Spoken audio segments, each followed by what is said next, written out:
Assalamualaikum warahmatullahi wabarakatuh. Waalaikumsalam warahmatullahi wabarakatuh. Bismillahirrahmanirrahim. Alhamdulillahi rabbil alamin. Wassalatu wassalamu ala asyrafil anbiya'i wal mursalin, imamil muttaqin, sayyidil ghurril muhajjalin, sayyidina wa maulana Muhammadin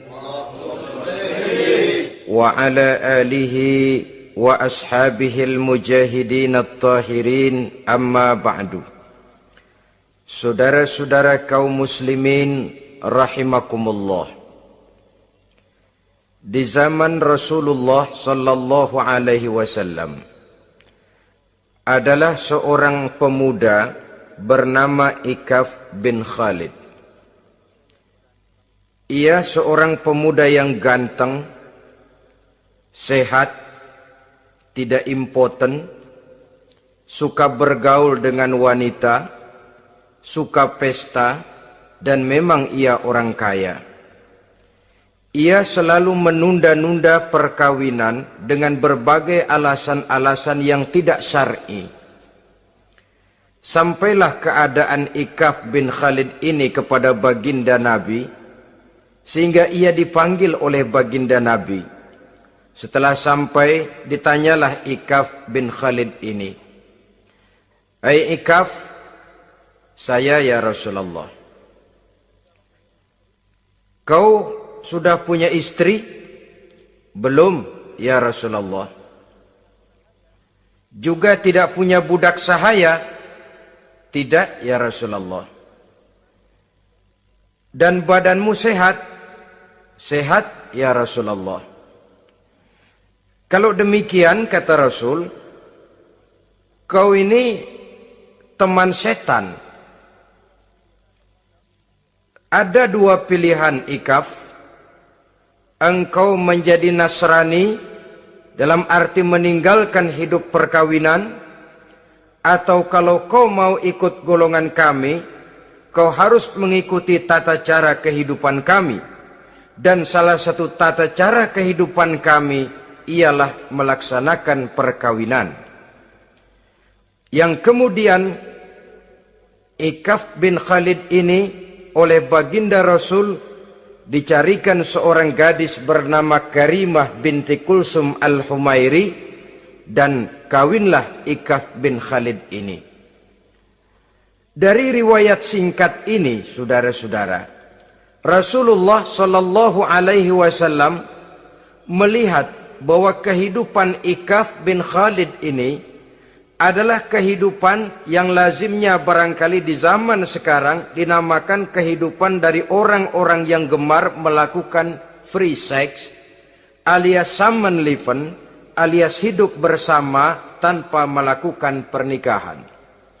Ia sehat, ia kaya, dan ia suka bergaul dengan wanita, sehingga gaya hidup yang sedemikian ini dikecam oleh Rasulullah sallallahu alaihi wasallam. Dua pilihan ditawarkan: menjadi pendeta Nasrani yang bebas dari ikatan perkawinan, atau kalau mau menjadi muslim, ikutlah cara hidup kami, kata Rasul. Dan di antara cara hidup kami adalah melakukan apa yang dinamakan dengan perkawinan. Sebagaimana yang kita maklum, manusia adalah makhluk berketurunan terus-menerus sebagai makhluk dua jenis, laki-laki dan perempuan. Keduanya jelas saling memerlukan, saling membutuhkan. Kita laki-laki perlu perempuan, perempuan juga perlu laki-laki. Walaupun perempuan pora-poranya lebih pintar daripada laki-laki. Biasanya laki-laki kalau sudah jatuh cinta paling kurang se-RW tahu itu. Sana bicara, kemari bicara. Perempuan lebih pandai menyimpan perasaannya. Nah, pada laki-laki diciptakan zat laki-laki yang dinamakan spermatozoa dan pada perempuan terdapat indung telur yang dinamakan ovum.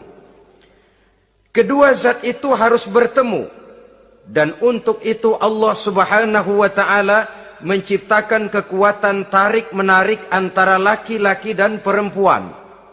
Diciptakan laki-laki dalam biologis yang laki-laki, diciptakan perempuan dalam biologis yang perempuan.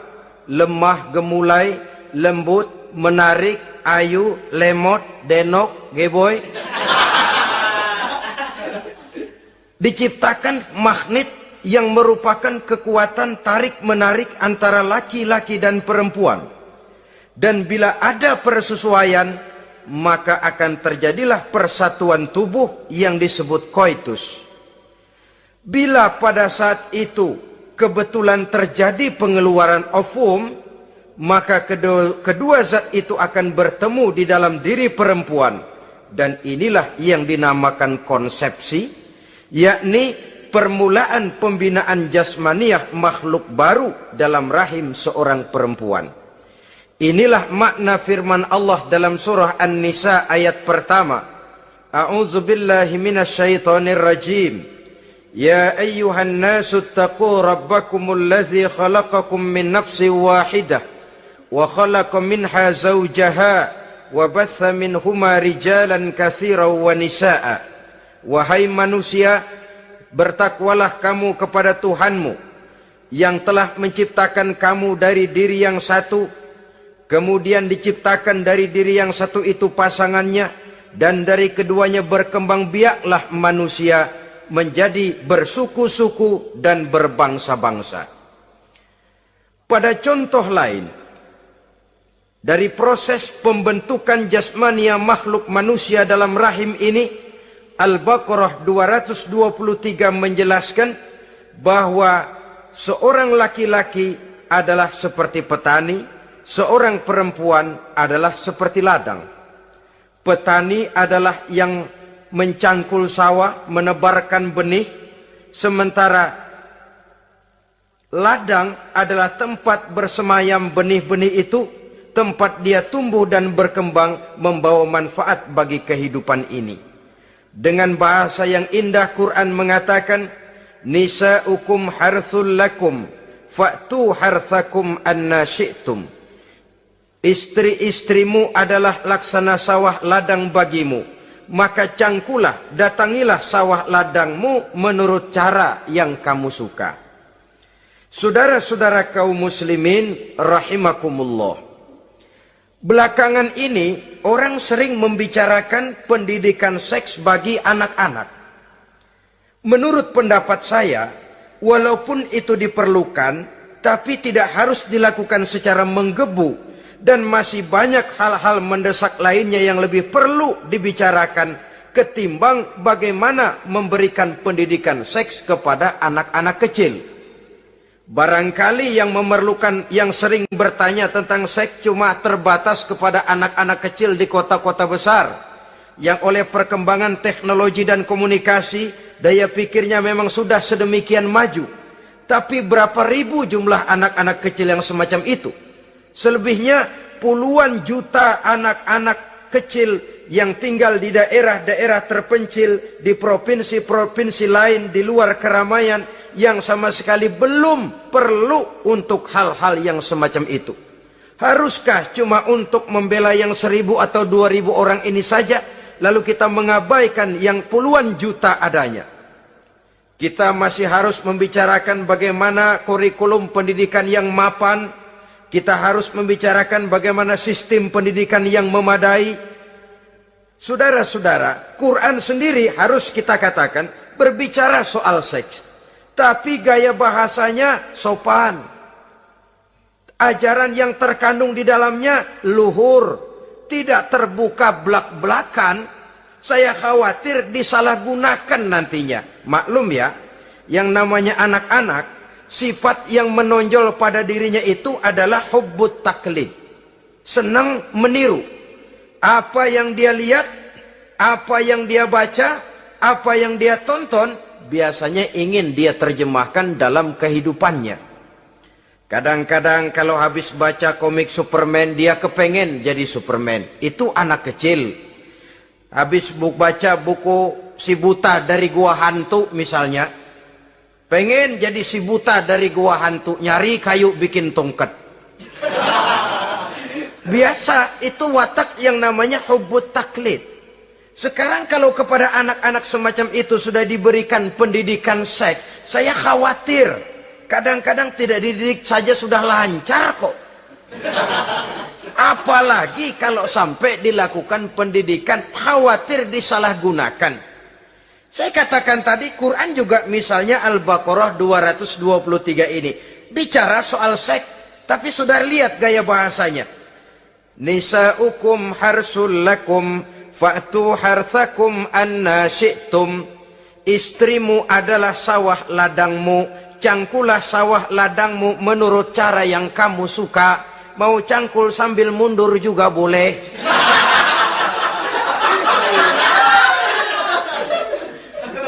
Teknik mencangkul terserah kita, asal yang dicangkul sawah ladang sendiri. Jangan sawah ladang orang lain dipaculin, marah yang punya. Kita lihat di sini betapa dalam gaya bahasa yang sopan Al-Quran berbicara soal ini. Saudara-saudara kaum muslimin rahimakumullah, kesenangan melakukan hubungan seksual digerakkan oleh satu energi, oleh satu kekuatan dalam diri manusia yang dinamakan insting seksual atau libido. Dan libido merupakan energi yang terbesar dalam tubuh manusia. Ini harus disalurkan. Sebab kalau tidak, bahaya. Saudara tahu, bahaya itu lebih bahaya dari yang bahaya. Pakai tasdid dia, bahaya. Insting seksual apabila tidak disalurkan bisa menimbulkan berbagai macam gejala-gejala yang bisa mengganggu kesehatan diri atau mengganggu lingkungan. Nah, Islam tahu itu. Islam pun tidak ingin menghilangkan nafsu. Islam memberikan legitimasi penyaluran libido, penyaluran insting seksual melalui pintu yang disebut nikah.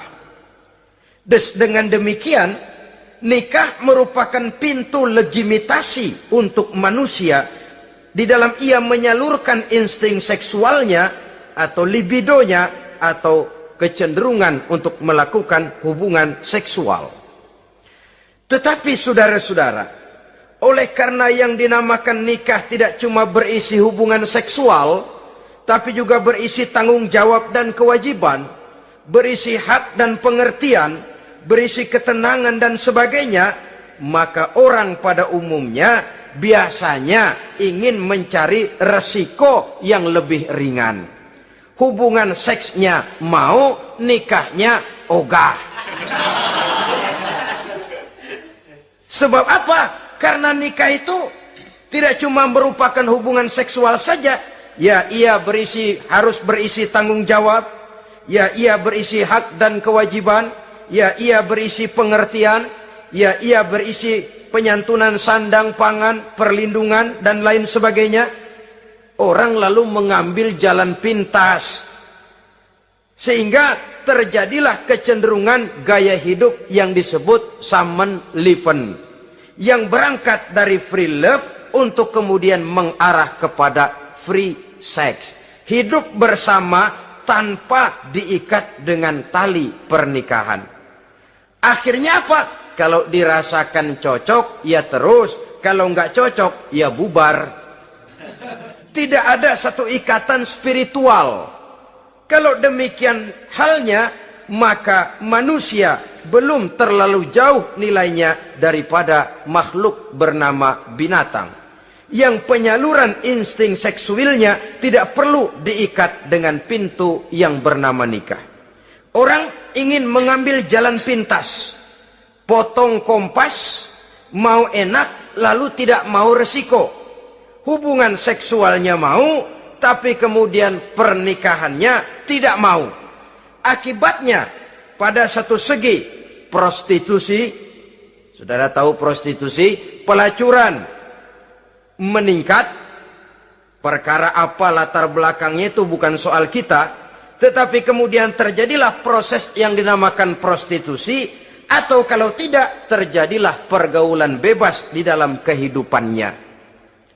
Saudara-saudara kaum muslimin rahimakumullah, Islam pada hakikatnya memberikan alternatif, sehingga Nabi mengajarkan dalam satu hadis, ya ma'syaras syabab, wahai para pemuda, man istata'a minkumul ba'at, barang siapa di antara kamu mampu memberi nafkah.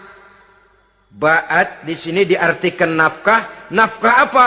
Nafkah zahir, nafkah batin. Itu arti ba'at. Hai para pemuda, siapa di antara kamu yang sudah sanggup memberikan nafkah, baik zahir maupun batin, hendaklah dia melakukan perkawinan. Jangan lupa ini, man istata'a minkumul ba'at, yang mampu memberikan nafkah baik zahir maupun batin, hendaklah dia melakukan perkawinan. Kadang-kadang ada juga anak muda nekat banget, main derulung aja, nggak nengok kiri, nggak nengok kanan, tidak memahami yang namanya ba'at. Ba'at ini nafkah zohir. Nafkah zohir itu apa? Ya sandang, ya pangan, ya perlindungan. Nafkah batin itu apa? Ya kasih sayang, ya pengertian, ya termasuk di dalamnya melakukan hubungan seksual. Kalau itu cuma dasar itu, rasanya mah setiap kita mampu. Tapi kan tidak cuma itu yang jadi modal bagi satu perkawinan. Siapa di antara kamu yang sudah mampu memberikan nafkah, hendaklah dia kawin. Fa illam yastati', tetapi apabila dia tidak mampu memberikan nafkah itu, fa alaihi bisyam, hendaklah dia melakukan puasa. Sebab apa? Puasa ini esensinya kemampuan mengendalikan hawa nafsu. Umpamanya ada pemuda, badannya sehat, tidak sakit, tetapi dia belum mampu untuk memberikan nafkah. Sementara temperamennya termasuk tegangan kelas tinggi. Gak boleh kecolek dikit mau ngedredet aja. Yang semacam ini oleh Nabi, fa'alaihi bisyam. Kalau memang belum mampu memberikan nafkah, hendaklah puasa. Sebab apa? Puasa lebih mengendalikan diri.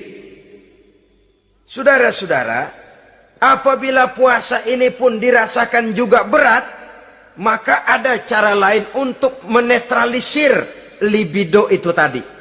Kecenderungan untuk melakukan hubungan seksual. Dengan apa misalnya? Dengan jalan melakukan olahraga. Dengan melakukan olahraga, hormon yang membentuk libido tersalurkan, terkuras melalui energi yang dikeluarkan pada saat melakukan olahraga. Atau dengan jalan yang keempat, menjauhi hal-hal yang bisa menimbulkan rangsangan seksual. Bisa dengan puasa tadi, bisa dengan olahraga, bisa dengan lain-lain yang kira-kira bisa menghindarkan kita dari hal-hal yang bisa menimbulkan rangsangan seksual. Sehingga Al-Quran pada surah Al-Isra ayat 32 berpesan, la taqrabuz zina innahu kana fahishatan wa sa'a sabila. Jangan kamu mendekati zina, sebab sesungguhnya zina perbuatan yang keji dan jalan yang sangat buruk. Jangan mendekati zina.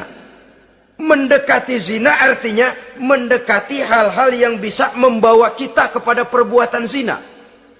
Termasuk misalnya bacaan-bacaan Parno. Nah, ya. Itu Parno nggak boleh dibaca. Blue film, ngintip, nah ini juga penyakit ini.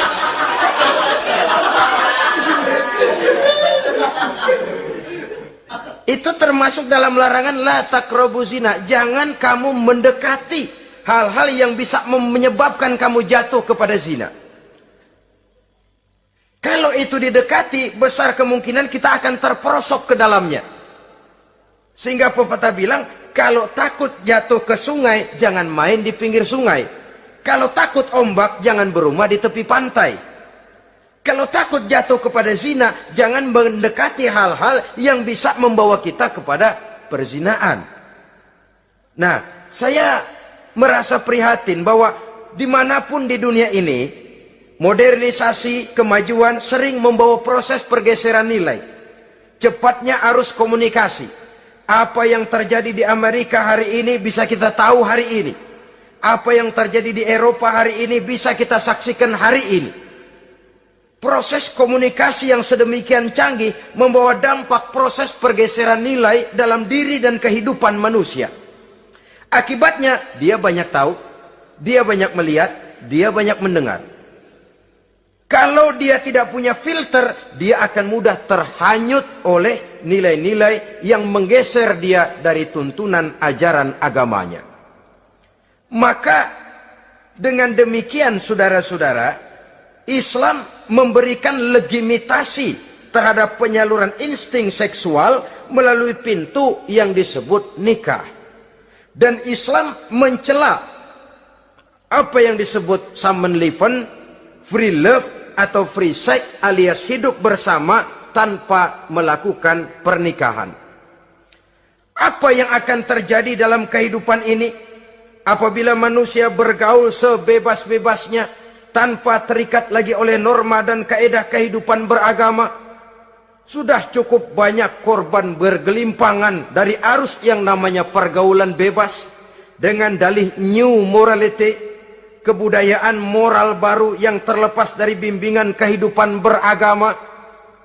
Saudara-saudara kaum muslimin rahimakumullah, dulu zaman kakek kita itu kalau pacaran, saudara-saudara, biasanya yang laki di luar, yang perempuan di dalam. Paling-paling pagar dibolongin. Ya, orang dulu itu kan rumahnya pakai pagar toh. Kalau sudah pagar itu bolong, si yang laki masukkan jarinya ke pagar. Nanti dipegang jari itu oleh tangan si perempuan dari dalam. Cuma beradu tangan doang, endahnya bukan main udah.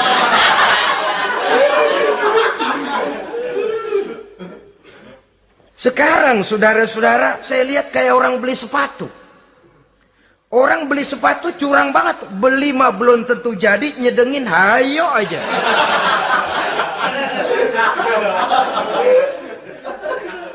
Iyalah, kalau sepatu barangkali disedengin sih nggak ada bekasnya. Kalau anak orang disedengin, Allahu Akbar. Ya sedang sih sedang.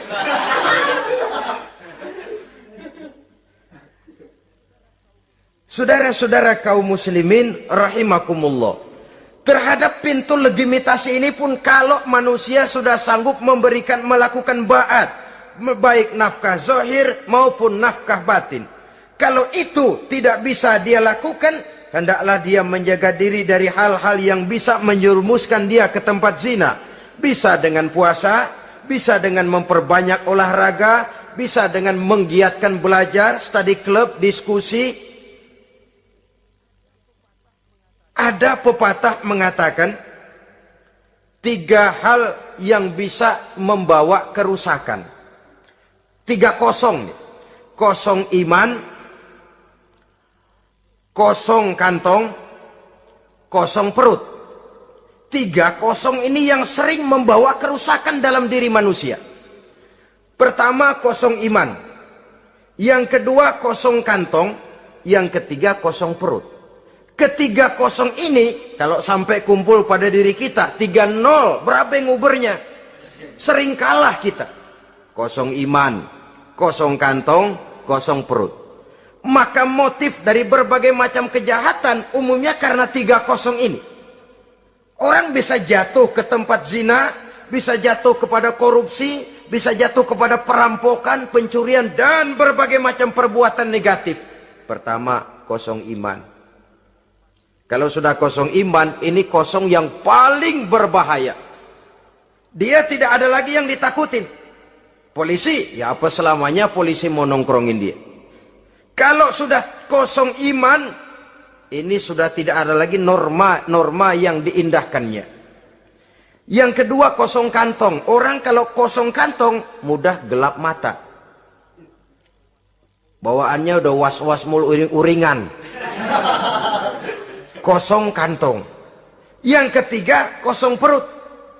Kosong perut ini lapar, kemiskinan maksudnya, bisa membuat orang jadi jahat, bisa membuat orang menjadi pelacur, bisa membuat orang jadi koruptor, bisa membuat orang jadi penjahat. Itu motifnya karena kosong perut. Dari 3 kosong ini yang paling berbahaya sesungguhnya kalau orang sudah mengalami kosong iman. Perut kosong, kantong kosong, tapi iman penuh, masih ada rem. Ya. Kantong kosong, perut kosong, iman kosong juga, jebol, bablas sudah. Tidak ada rem lagi dalam kehidupannya. Hampir segala macam motif kejahatan yang terjadi di pentas dunia ini umumnya karena 3 kosong ini tadi. Karena kosong iman. Sekarang ini kan pergaulan bebas bukan semata-mata karena orang lapar, bukan karena orang perlu uang, tapi kadang-kadang ada karena memperturutkan hawa nafsu. Kalau sudah ke sana, kosong apa itu? Kosong iman. Ada tante-tante girang, ada om-om senang, ada macam-macam lah. Kurang duitkah mereka? Cukup. Laparkah mereka? Kenyang. Apa yang kosong? Kantong penuh, perut penuh, iman yang kosong. Maka terjadilah proses yang namanya penyimpangan-penyimpangan seksual dari pintu legitimasi yang sudah diberikan oleh agama tadi. Kadang-kadang iman juga tertekan karena perut, persoalan ekonomi, atau karena memang kosong daripada kesibukan-kesibukan lain. Kosong kantong, motivasi ekonomi, ini seluruhnya bisa menjadi motivasi utama dari terjadinya berbagai macam penyimpangan. Karenanya Islam memberikan pintu legitimasi lewat jalan yang disebut nikah. Sehingga Nabi mengajarkan, hai para pemuda, siapa di antara kamu yang sudah mampu memberikan nafkah baik zahir maupun batin, hendaklah dia melakukan perkawinan. Sebab sesungguhnya perkawinan lebih memelihara pandangan, lebih memelihara kehormatan diri. Dari segi pandangan lebih terpelihara, dari segi kehormatan diri juga lebih terpelihara. Diberikan legitimasi lewat pintu yang halal bernama nikah. Kalau sudah didapat dengan cara yang halal, menikmatinya pun enak. Tetapi sesuatu yang didapat dengan jalan haram, menikmatinya pun gak enak, saudara-saudara. Celingak-celinguk. Contoh yang paling dekat, kucing aja kucing. Kucing ya, kalau memang ikan boleh nyolong dia curi di dapur ikan itu. Makannya gak tenang dia. Matanya selata pelotot. Ada kaleng jatuh, lari kencang bener dia. Rupanya kucing sendiri tahu kalau yang dia makan itu barang curian. Tapi kalau ikan kita yang kasih tuh ikan, kucing geledek bunyi, anteng aja dia. Kenapa? Dia tahu benar ikan yang dia makan itu ikan yang didapat dari pemberian orang, resmi, formal, sah. Begitu juga hubungan seksual ini. Kalau resmi diikat dengan tali pernikahan, orang tenang-tenang saja. Hah? Tenang, aman, ayem, tentram. Tapi kalau yang nyolong-nyolong, lihatin dah.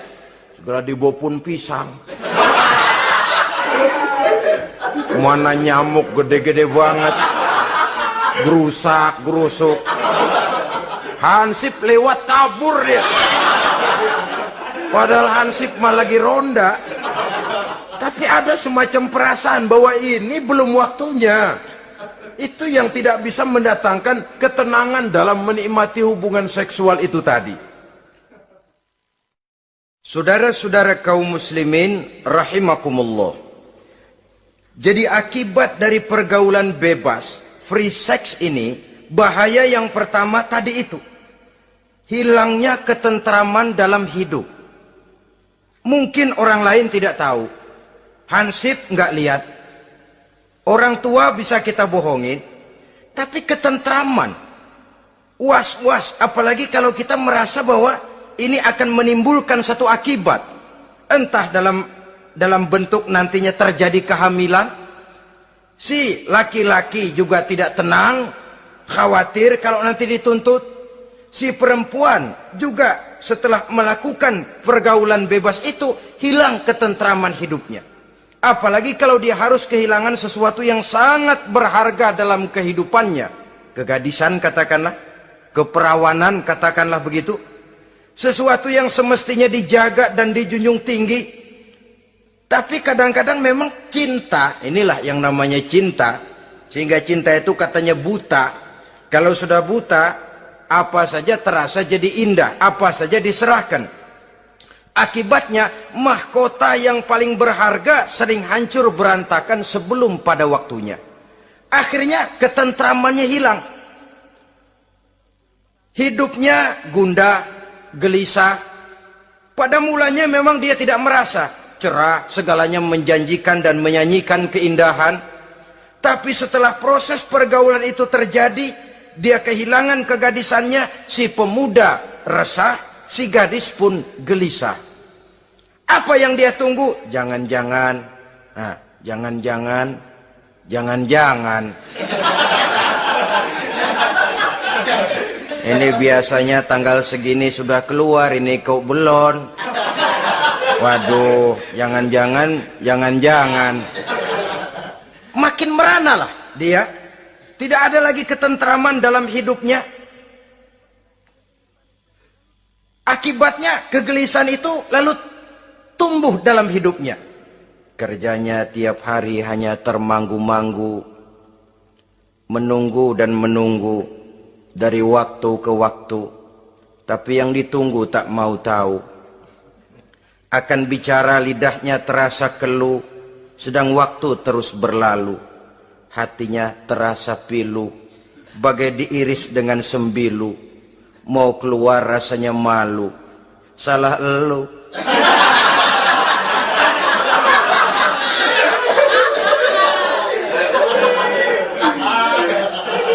Iya toh, salah elu. Ngapa nggak sabar nunggu penghulu?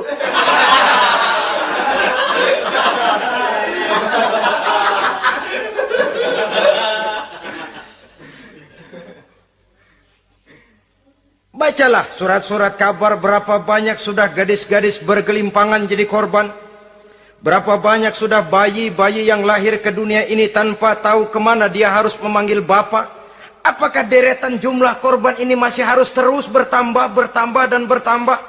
Dengan dalih modernisasi, dengan dalih kemajuan zaman, dengan dalih kebebasan pergaulan, dengan dalih emansipasi. Lalu menginjak moral yang seharusnya kita junjung tinggi-tinggi. Sampai kemudian merendahkan harga diri kita sebagai manusia. Hilangnya ketentraman dalam hidup. Bahaya yang kedua dari pergaulan bebas ini, berjangkitnya penyakit kelamin. Penyakit yang saudara-saudara tentu tahu, tidak tanggung-tanggung. Raja namanya. Raja singa. Barangkali sekarang sudah ada suntikan penisilin, boleh jadi. Barangkali sudah ada pil KB yang bisa mengatur saat-saat orang melakukan, saat orang bisa menstruasi, boleh jadi. Tapi alat-alat itu memang kalau disalahgunakan bisa merangsang terjadinya pergaulan bebas. Terjadinya penyakit kelamin.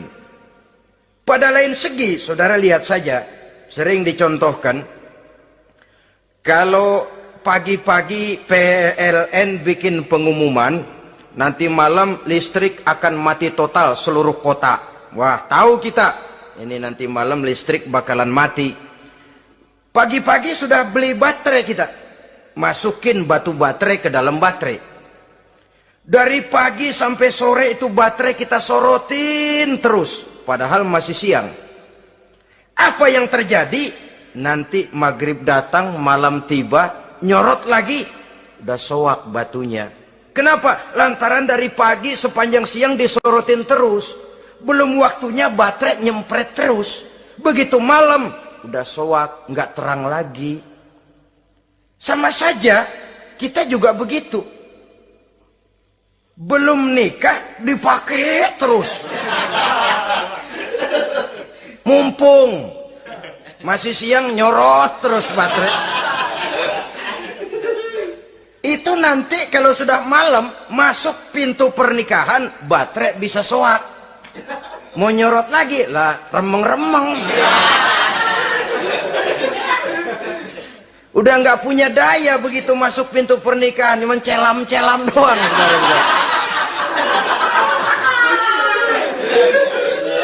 Kata orang-orang bisa assalamualaikum doang, nggak masuk, keluar lagi udah. Permisi doang. Saudara hadirin yang saya hormati, jadi itu juga termasuk satu jenis penyakit yang nantinya tentu akan merusak dan mengganggu keharmonisan hidup berumah tangga.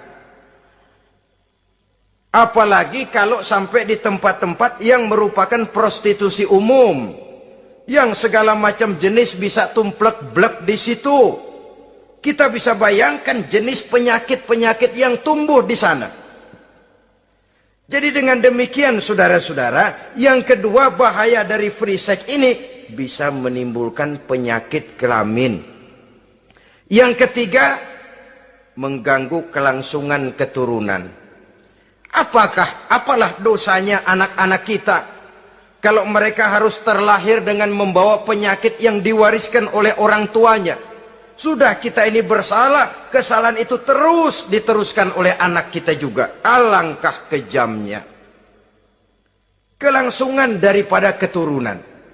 Sehingga dengan demikian saudara-saudara, kalau Islam memberikan pintu legitimasi lewat aturan yang disebut pernikahan atau perkawinan, maka itu memang untuk kepentingan dari kemanfaatan manusia itu sendiri. Penyakit yang keempat dari bahaya free sex ini, kita tahu bahwa seks memperturutkan nafsu seks itu sama dengan bayi. Bayi kalau nggak disapi, saudara-saudara, disapih ya, diberhentiin nyusu, itu sampai SMP SMA juga ngempeng terus dia. Kadang-kadang seorang ibu kan berat, aduh anak saya mau disapih, kasihan. Terus jangan disapi, sampai SMA masih ngempeng dia. Nafsu begitu, kalau diperturutkan, tidak diblokir, ya terus dan terus. Umumnya nggak ada orang yang nggak ketagihan kalau sudah melakukan hubungan seksual. Sehingga ada orang terlambat nikah, ketika ditanya bagaimana kamu nikah, nyesel kenapa? Kalau tahu enak dari dulu aja.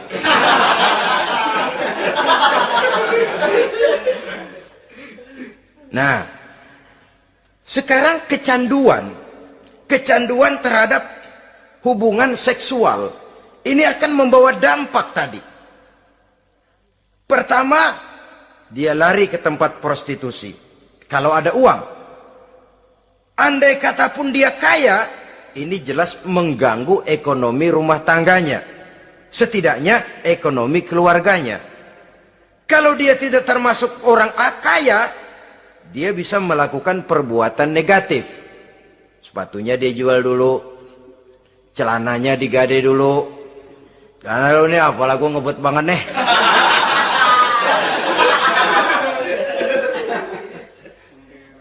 Itu sudah mengarah kepada ekonomi. Belum lagi penyakit yang kelima, bahwa free sex ini bisa membawa kehancuran karier. Saudara lihat ya, walaupun tidak karena free sex sepenuhnya, tapi pengaruhnya. Konon Julius Caesar yang begitu gagah perkasa, takluk dan bertekuk lutut di bawah kaki Cleopatra. Konon Napoleon Bonaparte, singa daratan Eropa, luas kekuasaannya, besar tentaranya, dia tunduk di bawah kaki Margaret Josephine. Bahkan konon Adolf Hitler yang begitu luar biasa cuma tunduk kepada Eva Braun. Baiklah, itu sejarah masa lalu. Yang sekarang yang kita alami, saudara, betapa seorang senator seperti Gary Hart, calon presiden unggulan di Amerika, brilian, jenius, cerdas, diunggulkan, masih muda. Betapa calon presiden ini harus mundur dan hancur karier politiknya cuma karena skandalnya dengan seorang hostess bernama Donna Rice. Ini di Amerika loh, di satu negara yang konon katanya menganut liberalisme, tapi begitu tingginya dijunjung nilai-nilai moral. Kalau dia terlibat begitu, bagaimana kalau dia jadi presiden nanti? Bahkan paling belakang, saudara-saudara, John Tower yang oleh Presiden Bush dicalonkan menjadi Menteri Pertahanan terpaksa ditolak oleh Senat. Oleh karena skandalnya, ya dengan minuman keras, ya dengan wanita. Saya katakan lagi, ini di negara yang kita katakan, kita tuding sebagai negara liberal. Di negara yang menganut mudah-mudinya pergaulan bebas, entah nilai moral dituntut sedemikian luhur, sehingga seorang bisa mengundurkan diri dari calon presiden karena terlibat skandal.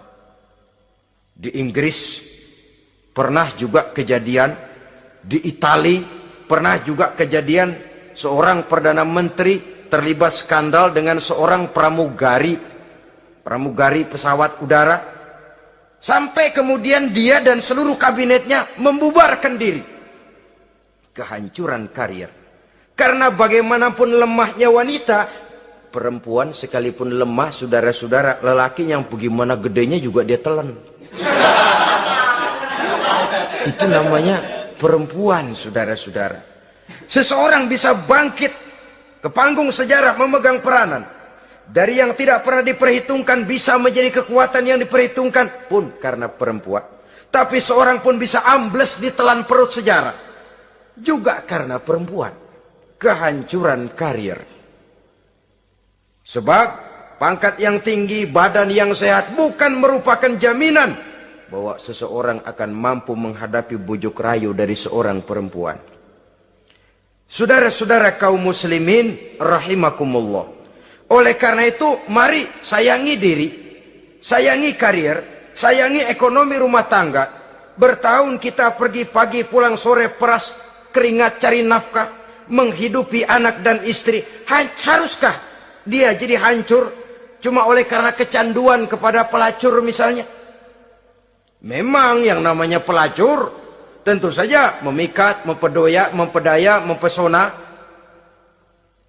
Saudara-saudara kaum muslimin rahimakumullah. Karena apa? Karena yang dicari uang, mereka toh dagang.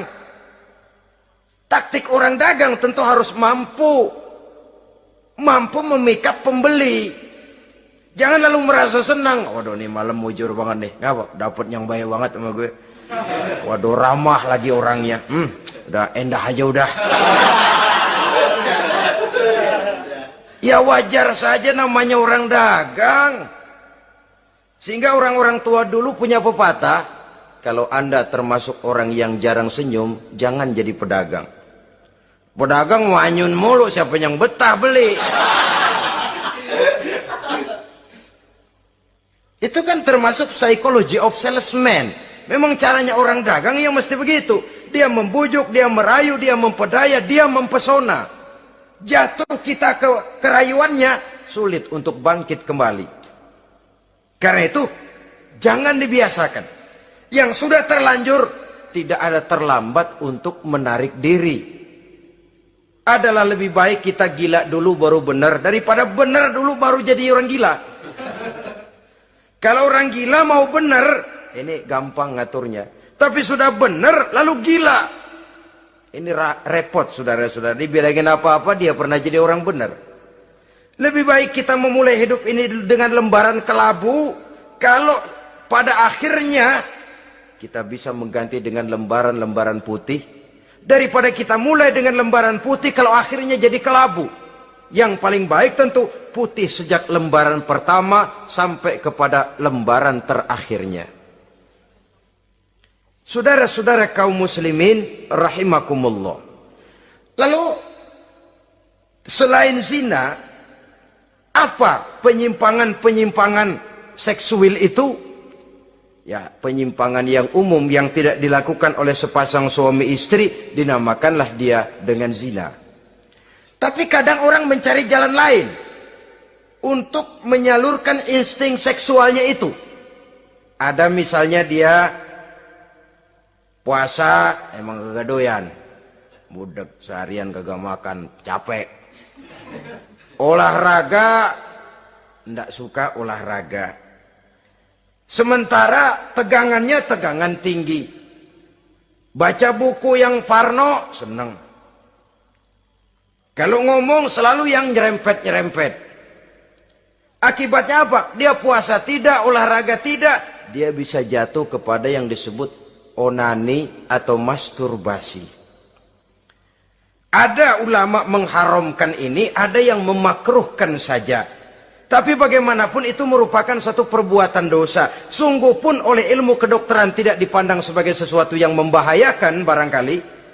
Tapi pada umumnya lalu lahir rasa minder, rasa rendah diri. Dan masturbasi atau onani itu termasuk zina tangan. Ya walaupun dosanya tidak sebesar zina biasa. Sebab jangan lupa, mata bisa zina. Zina mata, ia memandang sesuatu yang haram. Tangan bisa zina. Zina tangan termasuk onani. Hidung bisa zina. Zina hidung, ya saudara lebih tahulah. Ini termasuk jenis penyimpangan. Atau kemudian ada lagi jenis lain. Seseorang yang menyalurkan insting seksualnya kepada makhluk sejenisnya. Laki-laki kepada laki-laki. Itu yang kita kenal dengan istilah homoseksual. Itu bukan barang baru itu. Di zaman Nabi Lut itu sudah terjadi dan mereka dikutuk oleh Allah Subhanahu wa taala.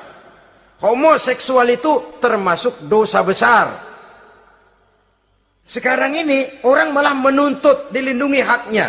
Sehingga kaum gay di Amerika itu pernah demonstrasi menuntut perlindungan hak. Bahkan mereka sudah tidak perlu sembunyi-sembunyi lagi, bahkan ada yang hidup berumah tangga. Ini ya terlepas dari penyakit kejiwaan yang memang harus disembuhkan dan perlu pengobatan khusus. Tapi homoseksual dilihat dari segi agama merupakan satu perbuatan yang berdosa. Dan dosanya besar.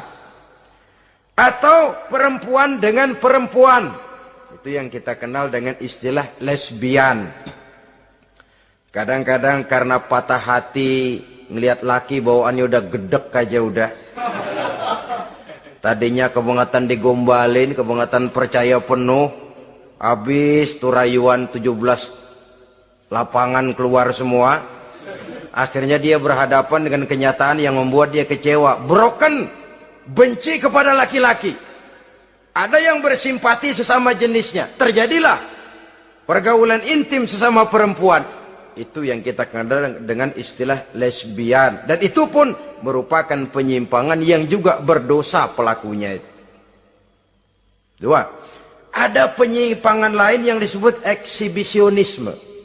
Apa itu? Seseorang memperoleh kepuasan seksual apabila dia memamerkan, ngunjuk-ngunjukin. Ini termasuk penyakit kejiwaan, penyakit pameran.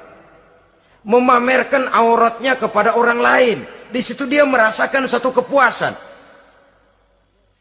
Jangankan memamerkan ya, dalam artian memperlihatkan. Melihat begitu saja sudah bukan perbuatan yang baik, apalagi sampai memamerkan.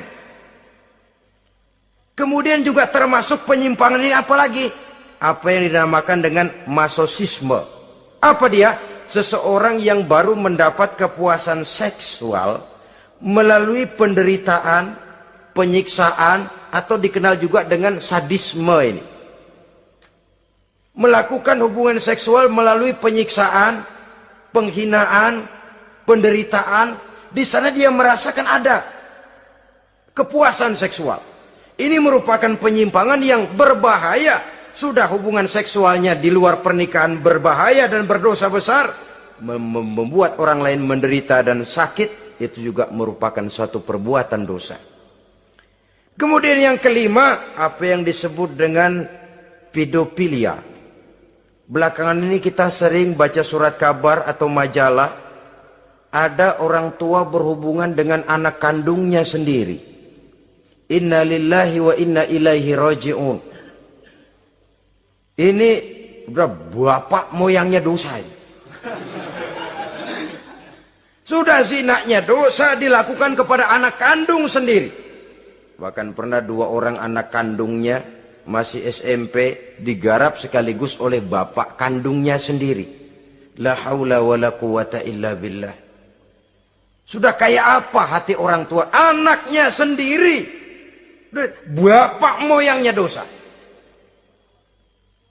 Penyimpangan seksual sampai hati seorang bapak bergaul dengan mempergauli. Bahkan kalau mempergauli barangkali mendingan memperkosa anaknya sendiri. Anak kandungnya yang dilahirkan oleh istrinya, itu yang digarapnya. Saudara-saudara kaum muslimin rahimakumullah. Begitulah memang makin maju zaman, makin canggih teknologi, makin canggih juga kriminalitas di dalam dunia ini. Namun seperti kita maklum, polisi punya satu teori. Kejahatan bisa terjadi karena 2 faktor yang dinamakan faktor N dan K. Niat dan kesempatan. Niat ada, kesempatan tidak ada, sulit untuk berbuat jahat.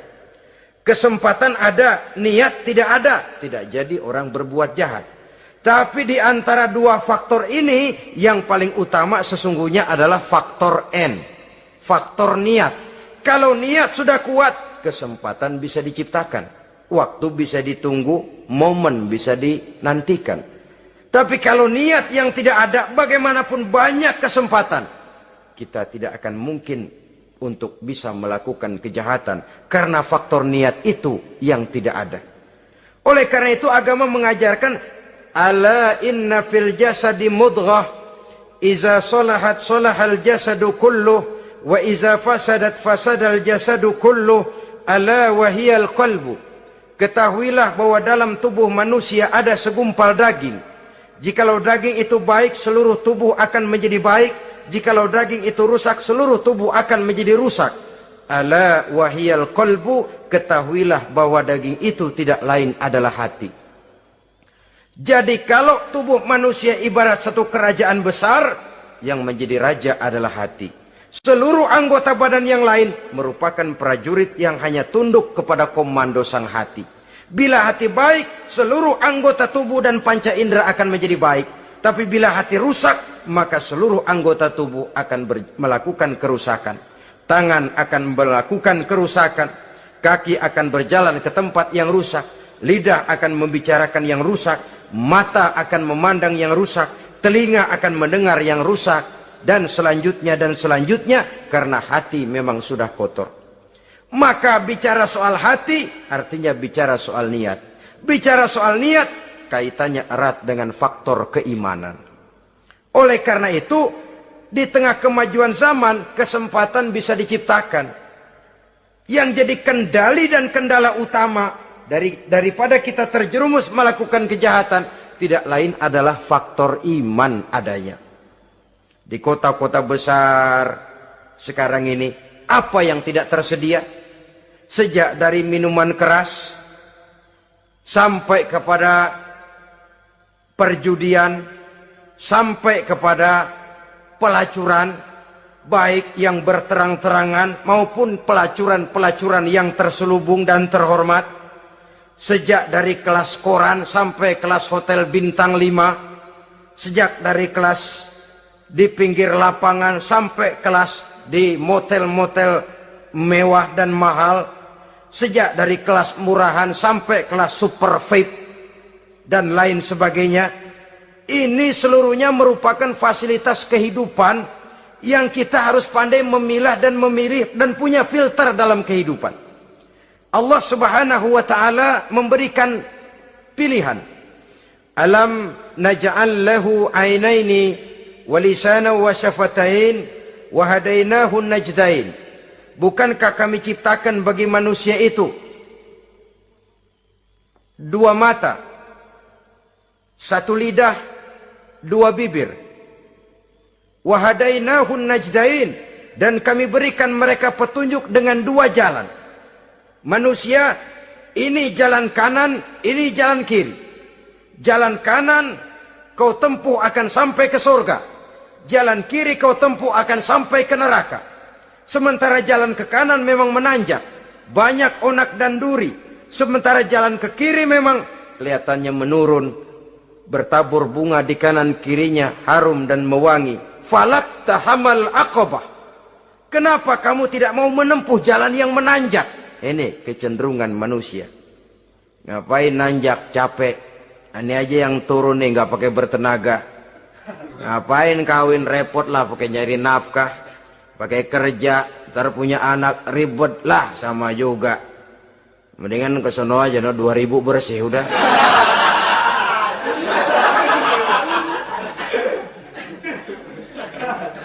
Falak tahammal aqabah. Mengapa kamu tidak mau menempuh jalan yang nampaknya menanjak ini, padahal di ujungnya menanti pancaran sinar kebahagiaan?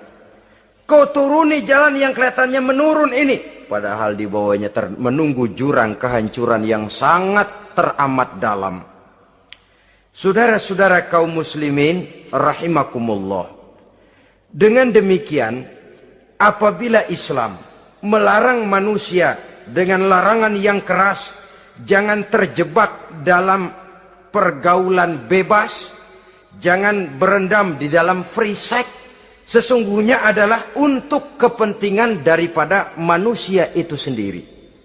Untuk martabatnya sebagai makhluk yang mulia tetap terjaga, ketenangan dan ketentraman hidupnya tetap terpelihara, jauh dari segala macam penyakit kelamin yang bisa membahayakan dirinya dan keturunannya, membawa kemantapan dan kemapanan di dalam ekonomi, dan juga jenjang karier yang dititinya, jenjang karier yang ditempuhnya. Taruh kata tidak menanjak, tapi juga tidak menurun. Sekurangnya dia bisa mempertahankan apa yang sudah diperolehnya itu. Ad-dunya mata' wa khairu mata'iha al-mar'atus salihah. Dunia ini memang kesenangan, mata', perhiasan. Dan perhiasan yang baik adalah perempuan yang soleh. Perempuan yang soleh yang tidak hanya memberikan kenikmatan jasmani, tapi juga memberikan ketentraman rohani, yang diikat dengan satu tali formal yang dinamakan dengan pernikahan atau perkawinan. Sah baik menurut agama juga menurut negara. Kita bisa menikmati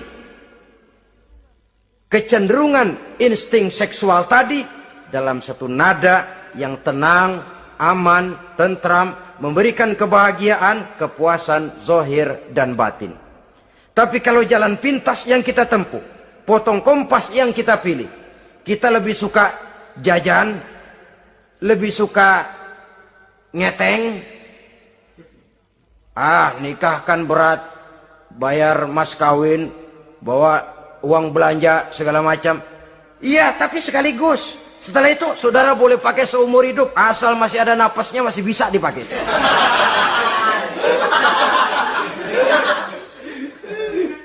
Tapi apabila potong kompas tadi, jajan yang kita tempuh kelihatannya memang ringan, 2000, ya mendingan dikit 5-10 ribu. Atau kalau sudah kelas VIP bisa ratusan bahkan jutaan. Sekali, 2 kali, 3 kali. Kalau dihitung-hitung bangkrut nggak karu-karuan gitu. Maka agama ini diturunkan untuk kepentingan manusia, guna membawa kebahagiaan hidup sejak dari dunia sampai ke akhirat. Kepada adik-adik remaja, para pemuda, jika sudah mampu memberikan nafkah, laksanakanlah pernikahan atau perkawinan. Jika belum mampu, maka jauhilah hal-hal yang dapat menimbulkan rangsangan seksual. Boleh dengan jalan berpuasa, memperbanyak olahraga, menggiatkan studi klub, diskusi dan sebagainya, sehingga kita selamat dari arus pergaulan bebas yang akan merendahkan martabat kita sebagai manusia. Inilah yang kita bicarakan pada pertemuan kali ini. Terima kasih atas segala perhatian, mohon maaf atas segala kekurangan. Usikum wa nafsi bitaqwallah. Wassalamualaikum warahmatullahi wabarakatuh.